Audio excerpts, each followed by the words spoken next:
The man had just returned home from the military. He walked in and found out his wife had been cheating on him. She didn't bother to explain herself. She just handed him divorce papers, plain and simple. He didn't yell at her or call her out for the betrayal. He just turned around and walked away without a word. What kind of pain had this man been through? That finding out his wife was unfaithful actually came as a relief? Paul was a soldier just back from World War II. For 4 long years, he had danced with death more times than he could count. The scars of war followed him home, haunting his nights with nightmares that wouldn't quit. The only thing that kept him going was the thought of his wife waiting for him back home. But when he stepped onto home soil in his uniform, she wasn't there to greet him. All around him, his fellow soldiers were getting swallowed up by their families' hugs. Paul just stood there in the crowd, completely alone. He walked through the door feeling hollow and defeated. The moment it opened, he saw the panic in his wife's eyes. What cut even deeper was the stack of letters he'd written her over 4 years, still unopened. Before he could even get a word out, she rushed to tell him she'd found him a job selling chocolate 100 miles away. She practically pushed him out the door. Paul didn't press her for answers, and he didn't fall apart. For someone who grew up with no real family, the thought of losing what little home he had was terrifying. Even if that home existed in name only, he was willing to keep his mouth shut just to hold on to whatever dignity was left. So he packed up his confusion, grabbed a box of chocolates, and set off into the unknown. He had no idea that this desperate little errand would completely change his life. On the train, Paul met a young woman. Her suitcase fell off the rack. Paul, being a gentleman, moved to help her. But just as he reached for it, the train lurched forward, and they ended up pressed against each other. In the commotion, she grabbed his ticket by mistake. And just like that, their fates got tangled up. Soon enough, the conductor kicked Paul off the train because his ticket didn't match. He didn't complain, just caught a bus and kept going. And wouldn't you know it, Victoria was on that same bus. They struck up a conversation, and Victoria realized what had happened. She'd taken his ticket, and it was her fault he got booted off the train. She was mortified and apologized. Paul didn't hold it against her, though,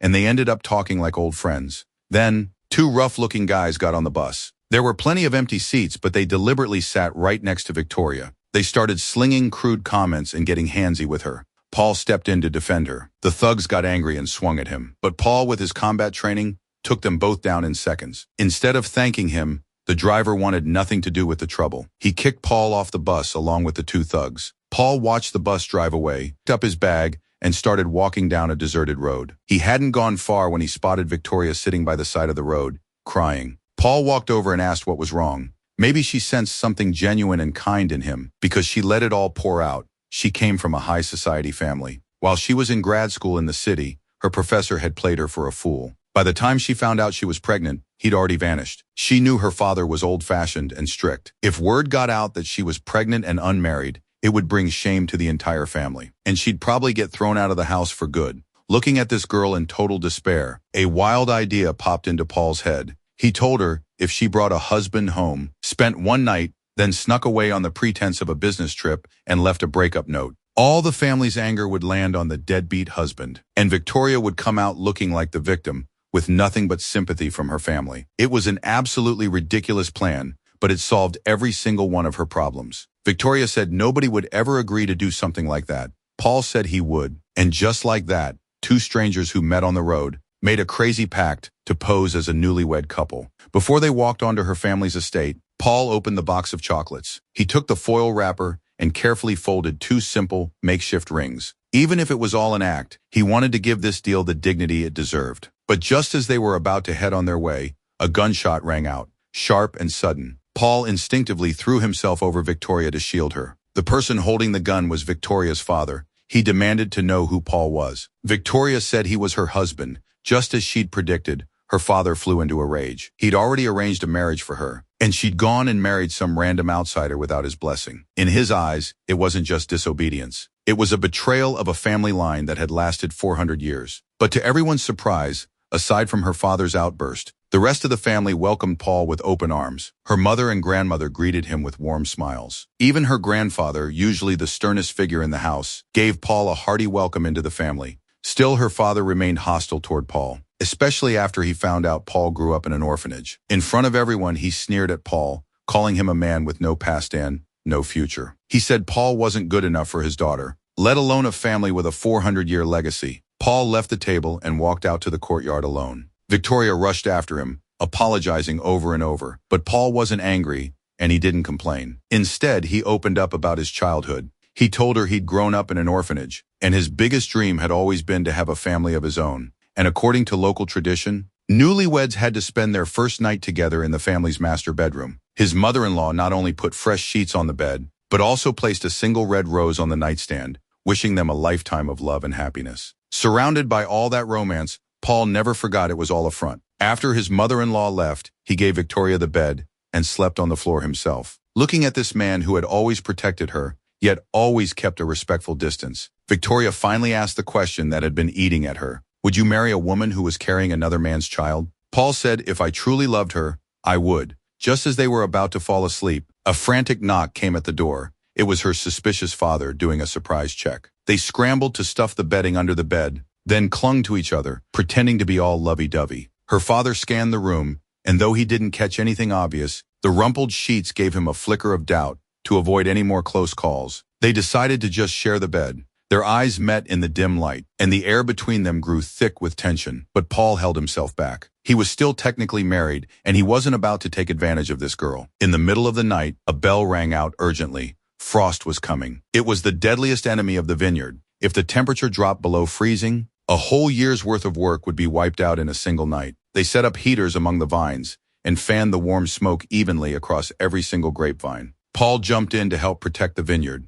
The two of them stood side by side, waving the fans, like two butterflies dancing in the firelight. Watching Paul work so hard, the coldness and hostility in her father's eyes slowly began to fade. Before they knew it, Harvest Festival Day had come. Everyone poured the grapes into the fermentation vats. According to local custom, the married women took off their shoes and socks and stomped the grapes barefoot, using the oldest method to start the winemaking process. The villagers circled the vats, singing and dancing to the lively music. This age-old tradition not only brought people together, but also celebrated the season's bounty in the most heartfelt way. The locals believed that wine made this way would be especially rich and flavorful. Paul got playfully hoisted into the middle of the crowd by the villagers. It was their way of welcoming him as one of their own. In that moment, both of them let their guards down, and they moved together like a couple who'd been married for years. But just as the mood reached its peak, Paul pulled himself back again. He held onto his boundaries no matter what. Paul didn't go back to the bedroom. Instead, he spent the night on the couch. Suddenly, a commotion broke out, and Paul straightened up his clothes. It was Victoria's brother and father deep in conversation about boosting the vineyard's production, and they were thinking about modernizing their methods. Paul casually shared his thoughts, but her father shut him down harshly. He had noticed too many odd things. On their wedding night, Paul had slept on the floor. Last night, he'd spent the whole night on the couch again. And Victoria's luggage was still packed, with no sign of her heading back to school. He was determined to get to the bottom of it. Victoria sensed the tension and quickly excused herself. Seeing that there was no more running from the truth, Paul finally made up his mind to leave. Just then, Victoria felt a slight pain in her stomach. Paul wanted to help her, but Victoria knew that dragging things out would only make it harder to say goodbye. Even though he didn't want to go, he knew better than anyone that it was time to hit the road. But just then, her grandfather called out to Paul again. He thought it was just a little marital spat and shared some life wisdom with Paul. He told Paul that as a man, you have to stay level-headed and keep your cool, while women most of the time tend to follow their hearts. His words made perfect sense, but they didn't get to the real issue between the two of them. Then the two of them sat there, drink after drink of brandy. Later that night, the grandfather brought in a band and taught Paul a country love song, the very one that had won his own wife's heart. A little tipsy, Paul walked over to Victoria's window and sang his heart out, pouring out feelings he'd kept hidden for too long. On the estate, if the window light came on, it meant the feeling was mutual. But even though Paul's song moved everyone who heard it, that window stayed dark. A breeze blew in, sobering Paul up. He quietly picked up his bag, ready to leave this place that had given him so much warmth and hope. Paul got on the bus headed home. He knew it was time to wake up from this dream. But when he walked through his front door, he found his wife looking flustered again. Without hesitation, he pulled back the bed curtain, and sure enough, there was a man hiding there. His wife had the divorce papers ready. Paul had never imagined that. Divorce and betrayal, two painful things, could actually feel so freeing. Now that he was a free man, he got right back on the road to Victoria's estate. Victoria's father was woken up from his drunken sleep. When Paul showed up out of nowhere, he didn't even know how to vent his anger. But when Paul earnestly asked for his daughter's hand in marriage, the booze wore off and he erupted in fury at Paul. Paul quickly pulled out the divorce papers, trying to explain everything. But her father was too blinded by rage to listen. He saw it all as a disgrace to the family and an insult to his daughter. Fueled by anger, he swore he'd make Paul pay. Victoria heard the argument and ran out to stop them from coming to blows. In the chaos, her father accidentally knocked over a kerosene lamp. The flames spread quickly, catching the vines on fire and turning the vineyard into an inferno. Paul rushed in to try to put out the fire, but the flames spread too fast and all their efforts were in vain. It looked like the estate was doomed. Watching the fire consume everything, her father finally realized the gravity of what had happened. He tried to run into the flames, but her grandfather held him back. Against a fire like that, human beings were powerless. All they could do was stand there and watch it burn. Every last corner of the estate swallowed by the flames. Her father sat on the charred ground, crying like a helpless child.